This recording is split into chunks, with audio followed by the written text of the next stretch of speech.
Hello friends, good evening. This is Renu Yadav. Welcome to my channel Renu Yadav economics point. आज इस video में discuss करेंगे बाजार का अर्थ एवं वर्गीकरण। तो चलिए स्टार्ट करते हैं। जय माता दी। तो फ्रेंड्स, आज हम लोगों की टॉपिक है बाजार और बाजार की विभिन्न स्थितियाँ। तो पहले हम लोग बाजार के बारे में आज समझेंगे। नॉर्मली अगर बात करें कि बाजार वर्ड सुनते हैं तो माइंड में कैसा फिगर बनता है? तो माइंड में एक ऐसा फिगर बनता है जैसे बाज़ार है या कोई ऐसा स्थान है जहाँ पे बहुत सारी वस्तुएं आपको मिलेंगी, जहाँ हम पैसे देंगे और हमें वस्तुएं मिल जाएंगी। तो नॉर्मली ऐसा ही हम लोग बाज़ार का मतलब निकालते हैं।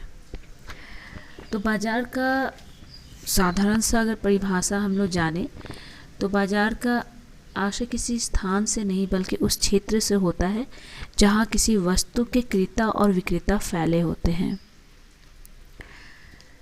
अर्थात बाजार उस स्थान से संबंधित होता है जहाँ पर बहुत सारे क्रेता हैं, उस वस्तु के क्रेता हैं, उस वस्तु के विक्रेता हैं। तो ये तो साधारण से शब्दों में बाजार की परिभाषा हुई। इसी के संबंध में एक अर्थशास्त्री हैं कुर्नो, उन्होंने बाजार को परिभाषित किया है। Economist understand by term market not any particular place in which things are bought and sold, but the whole of any region in which buyers and sellers are in such a free intercourse with each other that the prices of the same goods tend to quality easily and quickly। ऐसा कुर्नो का कहना था कि अर्थशास्त्री बाजार का अर्थ किसी स्थान विशेष से नहीं लगाते जहां वस्तुएं खरीदी और बेची जाती हैं, बल्कि बाजार शब्द से उस सारे क्षेत्र का बोध होता है जिसमें विक्रेता और क्रेता का इस प्रकार का प्रतियोगितापूर्ण या स्वतंत्र संबंध हो जिससे कि उस क्षेत्र में किसी वस्तु के मूल्य की प्रवृत्ति आसानी से या शीघ्रता यानी कि जल्दी से समान होने की पाई जाए। ये कुर्नो के परिभाषा का अर्थ था, मतलब उनकी परिभाषा थी। बाजार में से संबंधित बहुत सारे अर्थशास्त्रियों ने अपने अपने विचार दिए हैं। जैसे प्रोफेसर केरन कॉर्स का कहना था कि अर्थशास्त्र में बाजार का अर्थ क्रेताओं तथा विक्रेताओं के बीच किसी साधन या वस्तु के लेन देन के जाल सूत्र से संबंधित है। मतलब जस्ट यह एक ट्रैप है जिसमें एक पार्टिकुलर एरिया होता है जिसमें बहुत सारे बायर्स और सेलर्स होते हैं।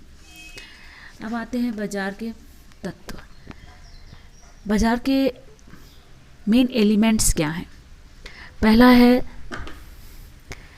एक वस्तु, वन कमोडिटी। अर्थशास्त्र में बाजार का संबंध बहुत सारी वस्तुओं से नहीं बल्कि केवल एक वस्तु से होता है, जैसे सोने का बाजार, जूट का बाजार, कपड़े का बाजार, गेहूं का बाजार इत्यादि। इस तरह अलग अलग वस्तुओं के अलग अलग बाजार होते हैं। उसी तरह दूसरा है क्षेत्र। अर्थशास्त्र में बाजार का मतलब किसी स्थान विशेष से नहीं बल्कि उस संपूर्ण क्षेत्र से होता है जिसमें किसी वस्तु के क्रेता और विक्रेता फैले हुए होते हैं। उसी तरह क्रेता और विक्रेता, बाजार के लिए क्रेता और विक्रेता का होना अत्यंत आवश्यक होता है, क्योंकि बाजार में क्रेता और विक्रेता हैं तो ही बाजार का अस्तित्व है। क्रेता एवं विक्रेता के व्यापारिक संबंध। बाजार के लिए क्रेता एवं विक्रेता का रहना तो जरूरी है, लेकिन इनके बीच व्यापारिक संबंध भी होना चाहिए। दूसरे शब्द में अगर कहें तो इनके बीच क्रय विक्रय का संबंध होना आवश्यक है। क्रेता और विक्रेता का संबंध प्रत्यक्ष या परोक्ष दोनों हो सकता है, यानी कि क्रेता और विक्रेता के बीच जो संबंध होगा वो डायरेक्ट और इनडायरेक्ट दोनों हो सकता है। जब क्रेता एवं विक्रेता की खरीद बिक्री के लिए एक दूसरे से मिलते हैं, इससे प्रत्यक्ष संबंध होता है, लेकिन जब वस्तु की खरीद बिक्री तार, टेलीफोन, पत्र आदि के माध्यम से हो जाए, यानी कि ऑनलाइन शॉपिंग हो जाए, तब क्रेता और विक्रेता का परोक्ष संबंध यानी कि इनडायरेक्ट संबंध होता है। आज के समय में क्रेता और विक्रेता बिना एक दूसरे से मिले हजारों मील दूर बैठे वस्तुओं की क्रय विक्रय कर लेते हैं। तो इस तरह का एक मार्केट है ऑनलाइन मार्केट, ऑनलाइन शॉपिंग। तो जैसे जैसे समय बदल रहा है, हम लोग जितने ट्रेंडी हो रहे हैं, यानी कि हम आधुनिकता को अपना रहे हैं, तो बाजार भी उसी तरह आधुनिक रूप को अपना रहा है। क्रेता एवं विक्रेता में व्यापारिक संबंध हो गया। 5वां है पूर्ण प्रतियोगिता। पूर्ण प्रतियोगिता मतलब बाजार के लिए क्रेताओं एवं विक्रेताओं के बीच आपस में पूर्ण प्रतियोगिता का होना जरूरी है। फुल कंपटीशन या परफेक्ट कंपटीशन होना जरूरी है। लेकिन आधुनिक अर्थशास्त्री पूर्ण प्रतियोगिता को बाजार का आवश्यक तत्व तो नहीं मानते हैं। जितने भी मॉडर्न इकोनॉमिस्ट हैं वो परफेक्ट कंपटीशन को आवश्यक तत्व तो नहीं मानते हैं। उनके अनुसार बाजार में अपूर्ण प्रतियोगिता की स्थिति पाई जाती है। नेक्स्ट है पूर्ण ज्ञान। क्रेताओं एवं विक्रेताओं को बाजार का पूर्ण ज्ञान होना चाहिए। उदाहरण के लिए उन्हें बाजार की मांग एवं पूर्ति, मूल्य का उतार चढ़ाव, लोगों की रुचि, फैशन आदि की पूर्ण जानकारी होनी चाहिए। और एक मूल्य, बाजार के पूरे क्षेत्र में किसी एक वस्तु का एक ही मूल्य होना चाहिए जो पूर्ण प्रतियोगिता के द्वारा संभव होता है। लेकिन आधुनिक अर्थशास्त्री जो मॉडर्न इकोनॉमिस्ट हैं उनके अनुसार यह जरूरी नहीं है कि किसी एक वस्तु का एक ही मूल्य हो, अलग भी हो सकता है। बाजार में क्रेताओं तथा विक्रेताओं के बीच प्रतियोगिता होती है, जिसके चलते बाजार में एक वस्तु का मूल्य दूसरे वस्तु के मूल्य को प्रभावित करता है। यानी कि एक ही वस्तु है पर उसके मूल्य में अंतर होता है, ऐसा मॉडर्न इकोनॉमिस्ट मानते हैं।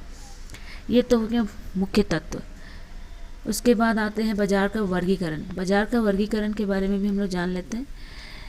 तो बाजार का वर्गीकरण स्थानीय क्षेत्र के अनुसार, समय के अनुसार, प्रतियोगिता के अनुसार, कार्य के अनुसार किया गया है।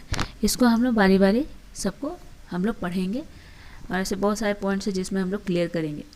तो स्थानीय क्षेत्र के अनुसार जो बाजार होते हैं कौन कौन से हैं? तो पहला है स्थानीय मार्केट, लोकल मार्केट, प्रादेशिक मार्केट, रीजनल मार्केट, राष्ट्रीय मार्केट, नेशनल मार्केट और चौथा है अंतर्राष्ट्रीय मार्केट। अगर यह वीडियो आपको पसंद आता है तो मेरे चैनल को आप सब्सक्राइब करें और मेरे वीडियो को लाइक करें। Thank you.